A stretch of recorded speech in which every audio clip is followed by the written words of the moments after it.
Okay, we are here with Beyond the Badge, and we're in Pleasant View City, and I am with a city administrator. Please tell me your name. Melinda Greenwood. Melinda, tell me why you wrote in.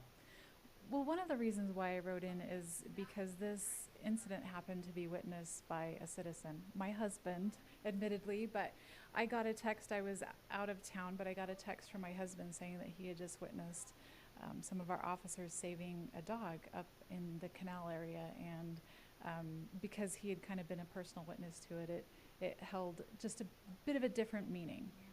What happened? Well, my husband was up there walking or running with our dog, and he noticed that there was an injured dog down in the canal. Wasn't able to get out, and there were 3 officers there, but Officer Brady Benson was down in the canal attempting to befriend the animal, and they were able to eventually get him out of the canal and take him to a vet. He had a broken leg. So the dog was wounded, and that probably made him a little angry or upset. Was he growling at the officer? Yeah, my understanding is that he was not approachable at all for about an hour, and it took Brady about an hour to get to a point where he could actually get close to the animal and befriend him. He just kind of encroached inch by inch and was able to finally, get rapport with him that he could get a sheet underneath him, and they were able to lift him up out of the canal. There's some officers that would have just said, and walked on. But this officer worked that hard. Yeah, they did. All 3 of them did, but Brady was the one who really kind of led the cause with befriending the animal. And also, this actually ended up being outside of Pleasant View City proper, so it was in Box Elder County.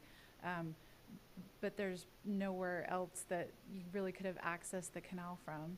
And it was within a couple days after that the canal company turned their water on. And so had they not rescued the dog from that point, he would have been overcome by water and drowned within a couple days.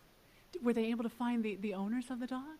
They were, and they took the, I think the dog's name was Mac, but they took him to the animal hospital because he needed attention. And my understanding is that Officer Benson was ready to pay for the costs of helping the animal with the vet care if the owners couldn't have been found. But they did find the owners, and they were very grateful to be reunited with their dog.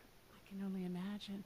Is there anything else that you want to tell me about what happened? This is an amazing story. It is, and I can tell you that I actually had been up there a few years ago on a dog walk with a girlfriend of mine, and my dog's littler, but he chased after her dog and jumped in the canal, and it was pretty scary because it was full of water, and my dog did not have the legs to jump back out like her dog did.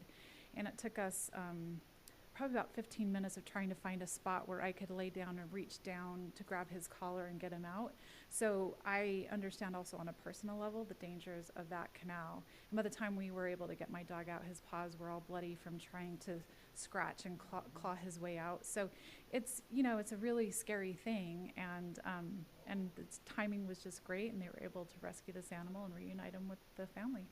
It's a good cautionary tale, I think, too, at this time of year for all of us who go out with our pets, and the canals are there, and we need to pay special attention to not let them near. Yeah.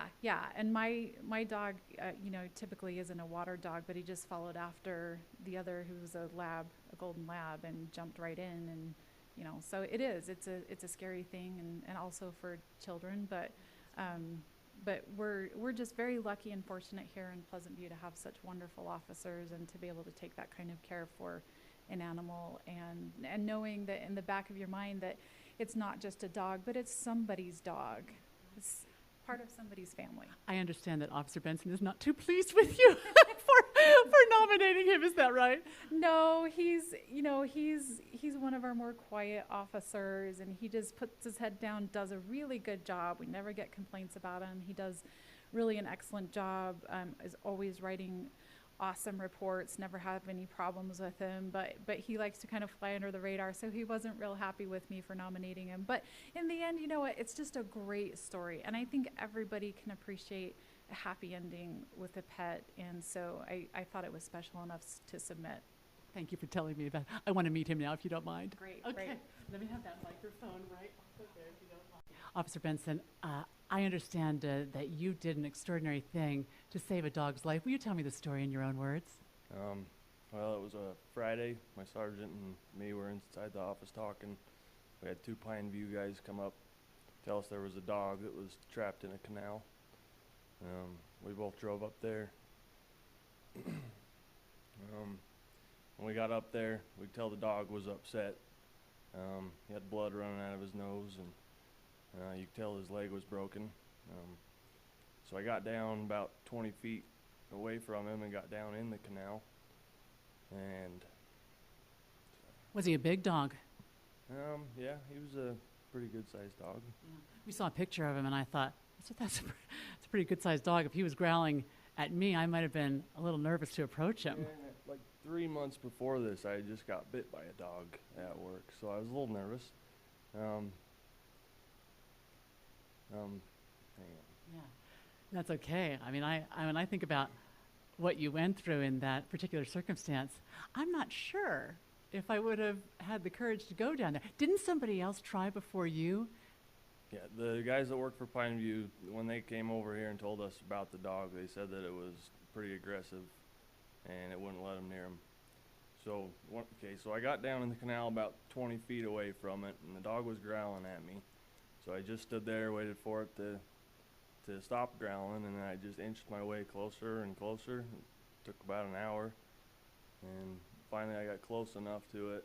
I just put my hand out, and it sniffed me, so I knew it wasn't going to bite me. So then we decided, since it was letting me pet it, I put a sheet underneath the dog, and What kind of sheet? just a normal bed sheet. Yeah. So we put the sheet under it, and then 3 of us lifted it out and took it down to the vet. What kind of dog was it? Do you remember? Like was it a shepherd? Was it that big? It was about that size, yeah. Wow. And then you took it to the vet, and it had a broken leg, right? Yeah, it did. Wow. Did they do some kind of surgery on it? Do you know? No, the vet said there wasn't anything they could do for it. It was a pretty big surgery. They would have had to put pins in its leg. So he told us to just try to find the owner. And so we brought it back here, and luckily on our way back here we got a hold of the owner, and the owner was able to come pick it up. Did you talk to the owner yourself? No, that was my sergeant that got a hold of him. Yeah.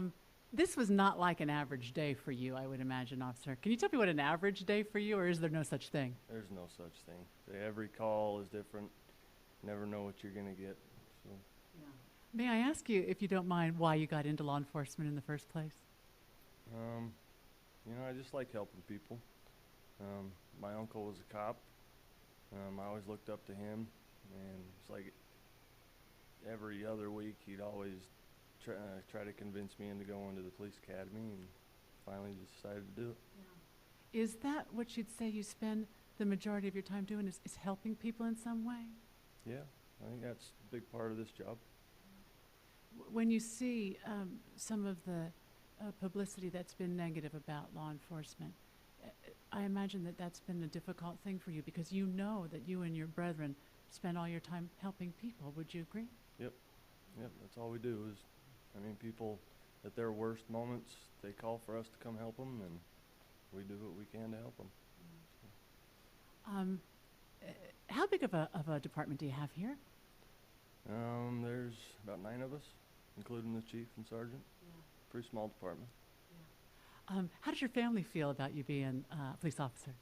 They get nervous sometimes, but I think they enjoy it. Yeah. I think they're all proud. Well, can I just say on behalf of dog lovers everywhere, thank you, sir.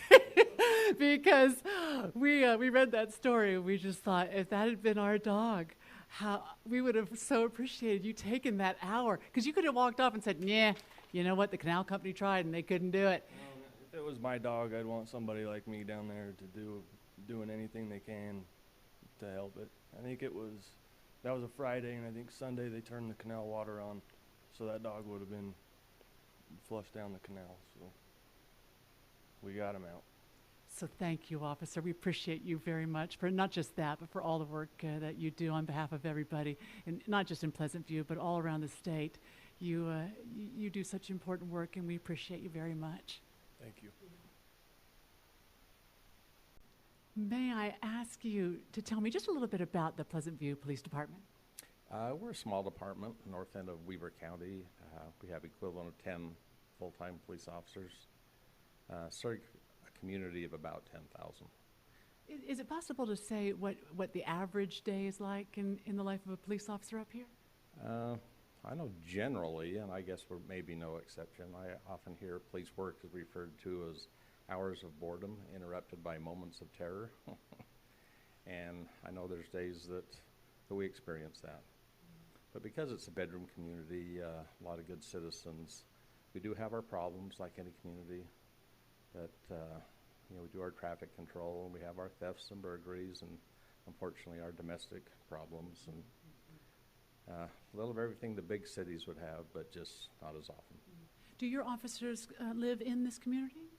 Most of them live within the county, so they're all within about 10 miles of here. That's nice. And a couple of us live in the community or the neighboring communities. Tell me about this particular police officer. Brady's a great guy. When I became chief 2 or 3 years ago, we picked him up.